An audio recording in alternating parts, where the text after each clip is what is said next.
डूगरपुर गांव में भोला नाम का एक आदमी रहता था। भोला बहुत गरीब था।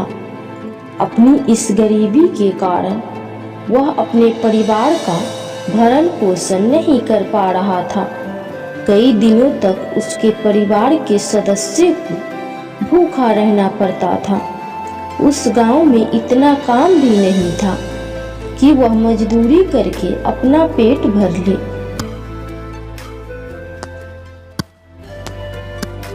लेकिन फिर भी उसको भगवान पर बहुत भरोसा था। उसका मानना था कि भगवान जो भी करता है सोच समझ कर करता है। हो सकता है भगवान मेरे लिए कुछ दिनों बाद अच्छा कर दे, जिससे मेरे परिवार की गरीबी दूर हो जाए। एक रात भोला को एक सपना आया। उसने एक जादुई चक्की दिखाई दी।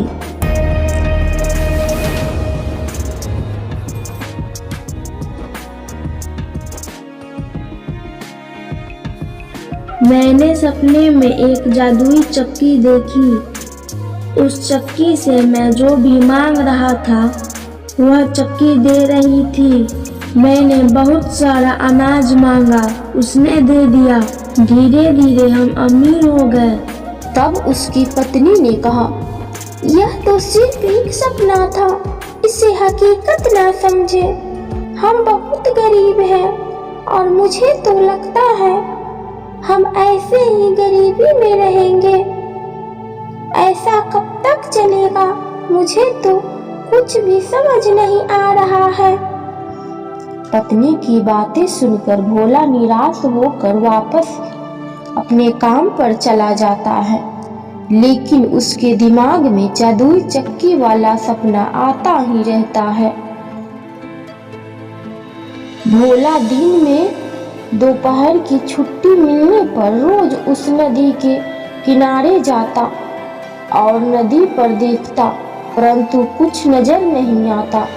वापस भोला निराश होकर काम पर आ जाता, लेकिन उसका विश्वास अभी तक नहीं टूटा था। वह प्रतिदिन नदी पर जाता रहता, लेकिन एक दिन सच में एक नाव में एक चक्की रखी हुई आती दिखाई दी तो भोला आश्चर्यचकित रह गया। धीरे धीरे वह नाव पास आ गई और नदी के किनारे आकर रुक गई। भोला ने देखा कि आसपास कोई नहीं है। उसने तुरंत नाव से चक्की को उठाया और अपने घर ले आया। उसे अपना सपना सच होता दिखाई देने लगा। उसने चक्की मिलने से लेकर चक्की चलाने तक सारी बात पत्नी को बताई।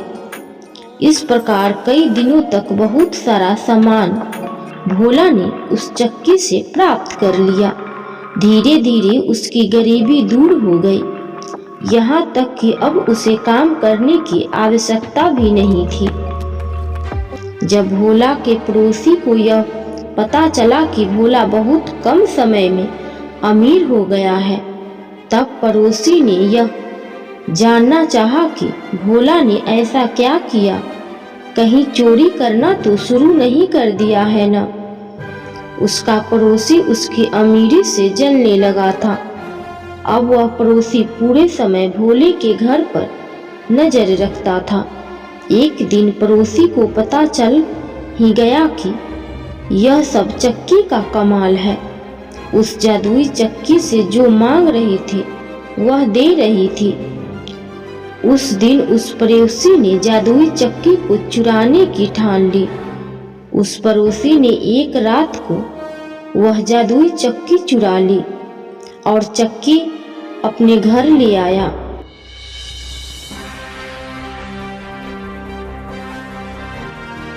घर आकर उसने अपनी पत्नी से कहा, अब हमें तुरंत यहाँ से दूसरे गांव चलना होगा।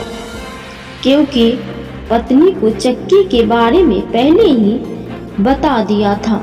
उसकी पत्नी भी तैयार हो गई और दोनों उस चक्की को लेकर नाव में बैठकर नदी पार करने लगे। जब वो दोनों नाव में बैठकर जा रहे थे, तब पड़ोसी की पत्नी ने कहा कि यह चक्की कैसे काम करती है, जरा मुझे भी बताओ।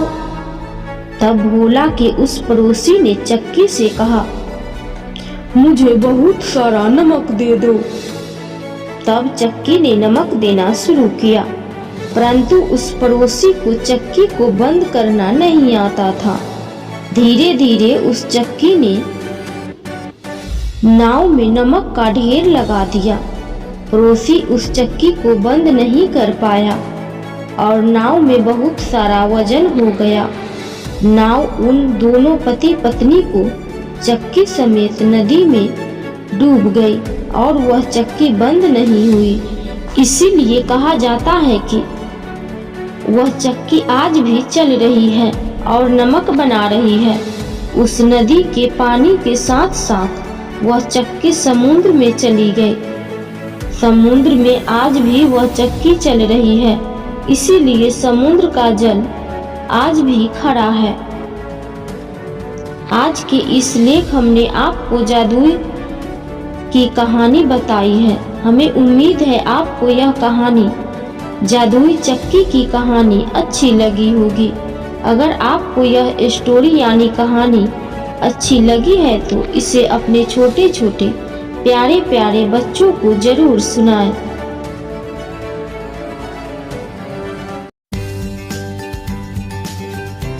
एक बार की बात है कि एक गांव में मारिया नाम की एक औरत रहती थी। उसके खानदान में कोई नहीं था। उसके पास बस एक गाय थी, जिससे वह अपना रोजी रोटी कमाती थी। गाय की देखभाल करके उसके गोबर और दूध से वह अपना गुजारा करती थी। बस यही उसके आमदनी का एक जरिया था।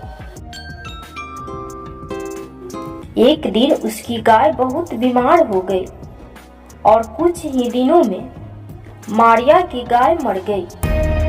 यह देखकर मारिया बहुत दुखी हो गई। वह सोचने लगी कि अब मेरा घर कैसे चलेगा। फिर बाद में मारिया ने अपने पड़ोसी के घर से गाय का गोबर लाकर उसे बेचकर अपना गुजारा करने लगी। एक दिन मारिया की पड़ोसन यह देखकर सोचने लगी कि मारिया मेरे घर से गोबर ले जाकर अपना रोजी रोटी चलाती है, क्यों ना हम अपनी गाय को अंदर बांध लें, जिससे उसका गुजारा नहीं चल पाए। इस तरह से मारिया की पड़ोसन अपने गाय को अंदर बांधने लगी। यह देखकर मारिया बहुत दुखी हो गई। फिर एक दिन मारिया गाय का गोबर मांगने के लिए गांव के सेठ के पास गई और उसने सेठ से गाय का गोबर मांगने का अनुरोध किया।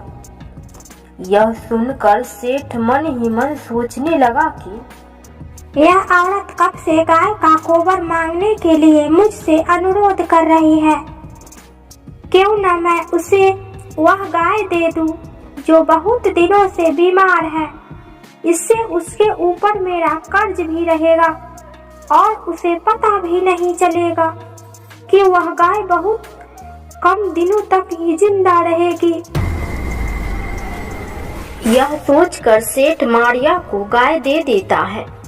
गाय को लेकर खुशी खुशी मारिया अपने घर आ जाती है। गाय को खाना खिलाकर उसके दूध से फिर से अपना वह रोजी रोटी कमाने लगती है। कुछ दिनों के बाद उसकी गाय दूध देना बंद कर देती है। उसके बाद मारिया उसके गोबर से फिर से अपना घर चलाने लगती है।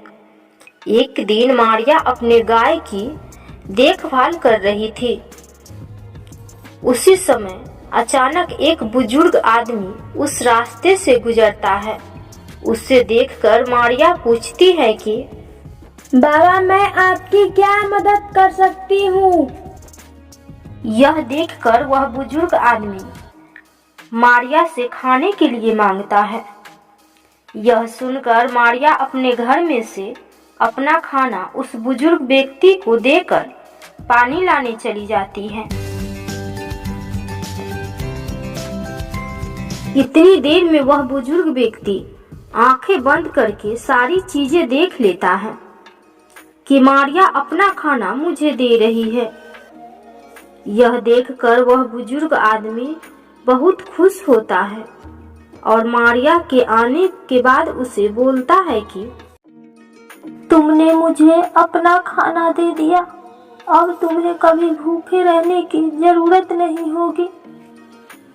यह कहते हुए वह गाय के ऊपर अपना हाथ फेरते हुए चला जाता है। कुछ दिनों के बाद उसकी गाय गोबर देने के बजाय सोने का गोबर देने लगती है।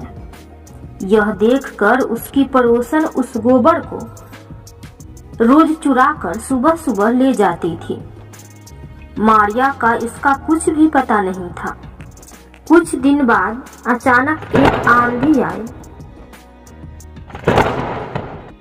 तो मारिया ने अपने गाय को घर के अंदर बांध दिया।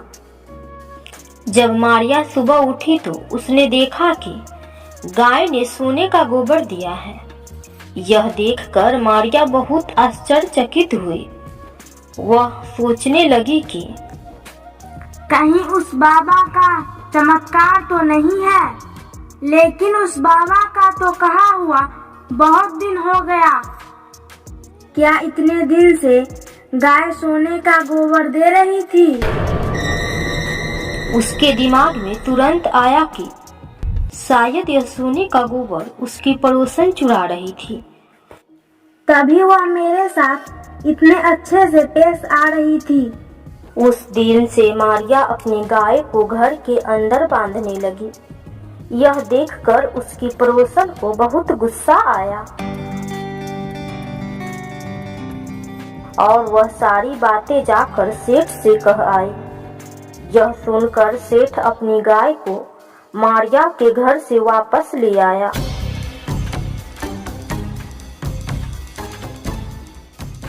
सुबह में जब सेठ उठा तो उसने अपने घर में गोबर भरा पाया।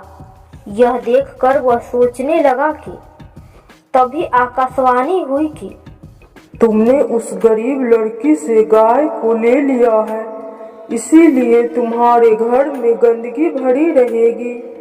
जिस दिन तुम उस लड़की को गाय वापस दे दोगे, उस दिन तुम्हारे घर से गंदगी साफ हो जाएगी।